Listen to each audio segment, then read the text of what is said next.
We have a great program in store for you today, and we have a cross-pollination of Jefferson State of Mind and Patriot State of Mind. I'm here with Woody Clendenen, one of the hosts on Patriot State of Mind. The first half hour will be Jefferson State of Mind. The second half hour will be Patriot State of Mind, but they will both be on the same broadcast. So you'll be able to watch this for the full hour for both episodes we have today on both programs. How you doing, Woody? Doing good. Good day. Good time to be in Shasta County right now. Yes, I'm excited. it is. Yeah. Yeah, we just hope that certain people stay in Shasta County, that's all. Yeah, exactly, yeah. Anyway, we're here with Chris Kellstrom, the new supervisor for District 5 in Shasta County. How are you, brother? Good. I think one of the points that you made was fantastic about the service officers. And I think that's important because that may be something that affects more than our county on the amount of service officers you have to take sort of the day-to-day tasks away from the people who are actually supposed to be the jailers. So you want to explain that a little bit? Yeah, so, and by the way, the undersheriff was there yesterday, and, give him a shout out. He's a local Cottonwood guy, so great guy. He did a great job. He's kind of put on the hot seat a few times, but, he handled himself extremely well.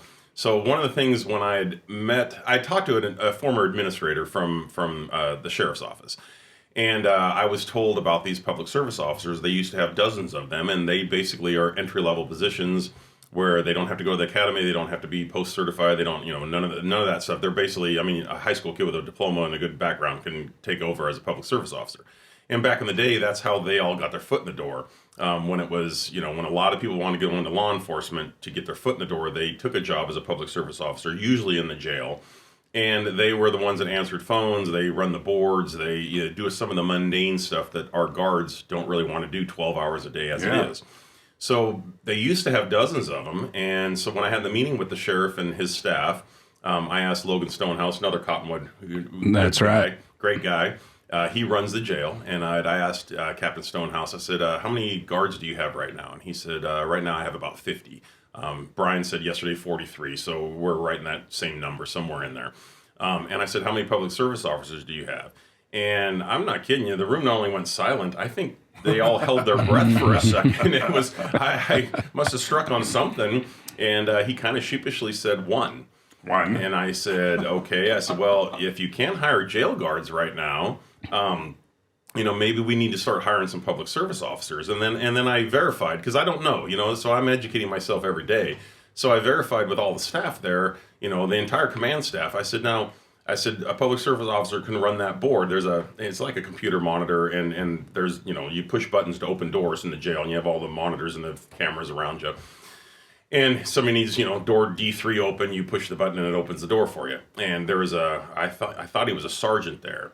And I'd asked Logan, I said, no, but that guy was a sergeant. He said, I don't remember, but it's possible, yeah. And I said, okay. I said, is that something a public service officer can do? Again, I'm asking the questions. I'm not telling him that I know the answer. I'm asking the question. And all of the command staff said, yeah, public service officer can do that. I said, answering phones, bringing in visitors, yep, they can do all that. I did say, well, the background's probably not as stringent, and they corrected me. They said, no, actually, you're in a jail population, so it's as stringent as the background, but you don't have to go to the academy, you don't have to be post-certified.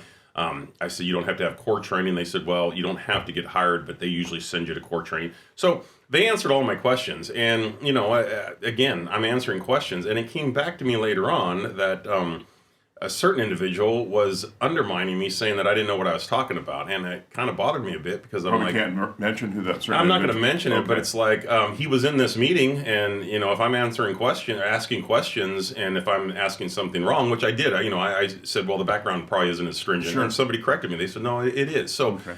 So it kind of bothered me that it comes back to me that I was told that, I misspoke. I didn't know what I was talking about. Well, if I didn't know what I was talking about, why didn't you say something when I was there? Because I was trying to educate myself.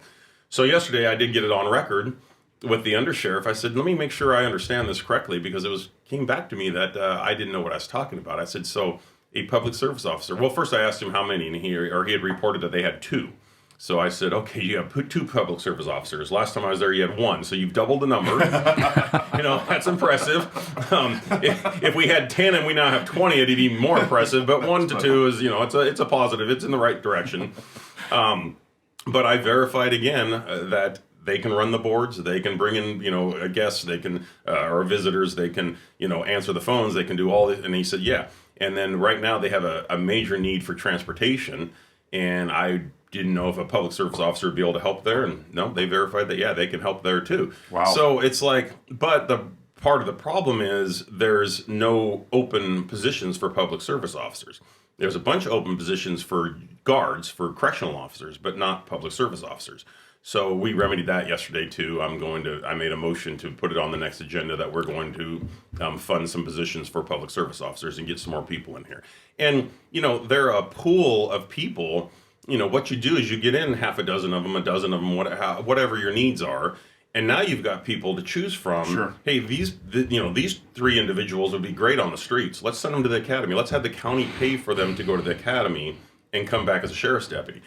These 4 people would be great as jail guards. Let's go ahead and have the county pay for them to be trained as a jail guard, and then they can come back to our jail as a jail guard. So, not only does it serve an immediate need to fill some spots in the jail and fill some spots that, these guys are getting burned out. I mean, they are getting burned out big time. And not just the jail guards. You're in jail too when you're a guard. I mean, you're absolutely you're 12 hours incarcerated, you know. And doing a mundane task. And not only that, I mean, some of the service areas in there that people don't even think about, the cooks in the kitchen. Okay, they used to use prisoners. They had prisoners, trustees that would go and help them. They don't have those anymore. We have 2 floors closed right now. So we have the worst of the worst in there. You can't put a serial rapist or a murderer in with the cooking staff to go cook the scrambled eggs for the morning. You can't do that. So now, even those they don't have help. I mean,